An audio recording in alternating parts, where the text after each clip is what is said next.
My Lord, if there's something that has increased dramatically over the last 5 years, it's the agitation so many of us are feeling on a daily basis, the worry so many of us are feeling on a daily basis. And a lot of times, and I know it's natural to do this, we project it out. We say it's not me, it has nothing to do with me. My daily agitation is because of my boss, because of my children, because of my partner, because of my parents. My daily worry is because of inflation, because of the presidency, because of blah, blah. We have all these reasons that we hold on to it, right? Agitation and worry. We make excuses as to why we can't let it go. And the number one excuse we make to not let it go is, I can't do anything about it. This isn't my fault. It's their fault. If they would change, everything would be fine.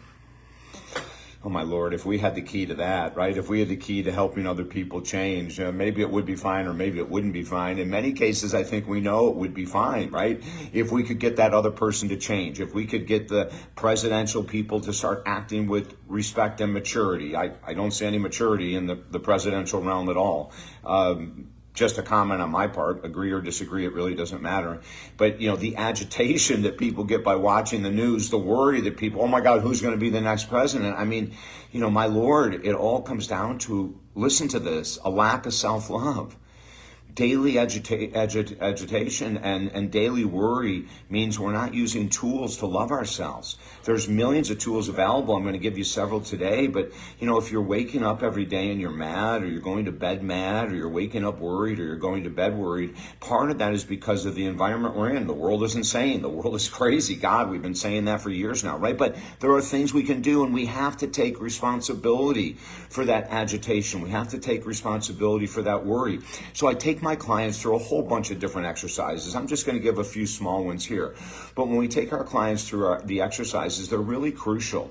And number one is we have them write down what's causing the worry, what's causing the agitation. We want to have some kind of logical understanding of, why am I so agitated? Why am I so impatient in traffic? Why am I so impatient with my children? Why am I so impatient at work? We want to find out, what's the cause of that agitation? What's the cause of that worry, right? And then we want to look at it and say, and I know this is the toughest part of it, but what is my role here? And your number one role might be rumination. Your number one role might be that you continue to think about the bad things these people have done, or the idiocies in Washington, or the whatever it might be, Like, we create that agitation. So one of the things we need to do is, when we feel agitated, when we feel worried, we need to take a timeout. I mean, we need to literally stop.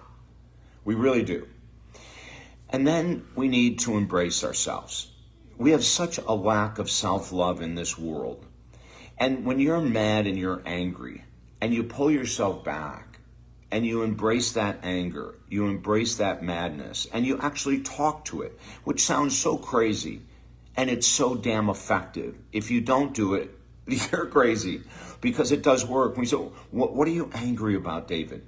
What are you agitated about? And I always have an answer, right? This person did that. That person didn't show up on time. It pushed my schedule back. I mean, all of that kind of stuff. It's a lack of self-love, because all we're talking about is life. But if we allow ourselves to bring those agitated feelings and that anger forward on a regular basis, and we surround ourselves with people that deepen that anger because they agree with us, and that's what the human race does. We find like-minded people to be more pissed off. No, actually, the act of self-love, when you find yourself agitated on a regular basis, angry on a regular basis, is to remove yourself from the environment that you're in. Remove yourself from the people that are agreeing with you. Remove yourself from the programs you're watching that's causing irritation. This is all self-love. And then embrace that part.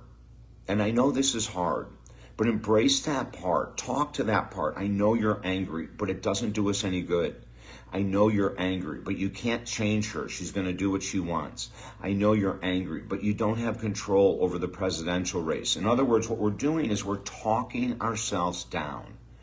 We're looking at what causes agitation and anger, and we're talking ourselves down. Now, you can write yourself down. You can use this as a great exercise, right? But the bottom line is, we need to look at those things that are agitating us, remove the triggers. If it's people, if it's programs, whatever it might be. And now you're looking at self-love. instead of the triggers, TV shows, or people that you're hanging out with. I don't care if it's someone that you live with, for God's sake, your wife, your husband, whoever it might be. You might need time down. You might need more space away. You might need to work with a professional on how do I handle these emotions. You know, we teach emotional regulation, which is everything I'm talking about right now. Step one is we find out why we're upset, angry, whatever it might be. Step two, we understand if it's out of our control that we need to learn to let it go. And then step three, we need to embrace ourselves. You know, it's okay to be angry at that point, but it doesn't do us any good to bring the anger forward. It's okay to argue about the presidency in 2021, but it doesn't make sense to do it today. You know, we start talking ourselves down. It's the ultimate form of self-love, and anyone can learn it. If I can help you, come to talkdavid.com. We have discounts now in our programs because of inflation. We can work with you from anywhere in the world. Emotional regulation, which is what I'm talking about here, is one of the most important tools anyone can ever learn, and yet very few of us are ever taught it. So join me at talkdavid.com. We'll do some great work together, and there's always 4 books on motivation at the website for free. You've been tuned in to David Essel Live, the most positive podcast in the universe, right here on buzzsprout.com. Just Google buzzsprout.com and Google David Essel once you get there, and you'll find thousands of hours of interviews with incredible people, as well as these short ones as well. If I can help you at all, it's talkdavid.com. Until next time, I'm David Essel. Have a beautiful day.